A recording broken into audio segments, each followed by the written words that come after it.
Hello guys, এই যে আজকে আমরা ট্রলি করে যাচ্ছি একটু জাল আনতে। ঘরে রান্না হতে হতে অর্ধেক রয়ে গেছে ভাই, আসতে। এদিকে চারদিকে আলু খোলা চলছে, কিন্তু আমরা যাচ্ছি এখন জাল আনতে।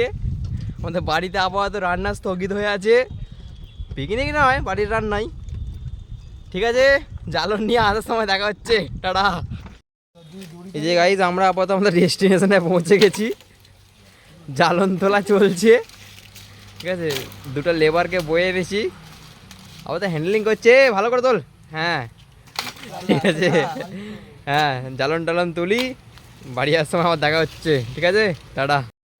যে গাইজ আপাতত এই যে জালন নিয়ে আমরা ফিরছি, সবাই প্রচুর ক্লান্ত, তাই না একটা করে মাউন্টেন ডিউ দিয়ে দিয়েছি। I know you know Mountain Dew গরমে কি মা কি। হ্যালো গাইস, সবাই টাটা। এই যে গাইস আমরা ট্রলি করে সমস্ত কিছু নিয়ে এসে জোরে হাঁপিয়ে গেছি। ডাব পাড়া হয়েছে গাছ থেকে ডাব পেড়ে এখন বসে বসে তিনজনের ডাব খাওয়া হচ্ছে।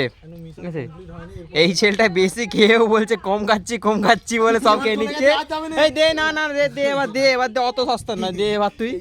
ঠিক আছে ঠিক আছে, হ্যাঁ নিয়ে বলছে এখনো। ভাই থাকলে একটু নেওয়া দিবি। ভাই খাইনি আমি, ভাই তুই অত হাসছ, তুই এই আমি খাইনি, অনেক, তুই অনেক খেয়েছিস। ওই আমি ওই বাস ঠিক করেছিস, লে এবার কাট। এবার যাইনি এইটুকু, আমার ওইটুকুই গেল। হ্যাঁ, আর আমার ভাগ্যে কিছু নেই।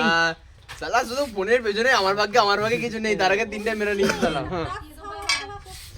ছোট দাও খাবি আবার, দাও মানে কি, চুপচাপ দাঁড়া এখানে। এটা কাটতে হবে তো? না আমি কাটবো কেন?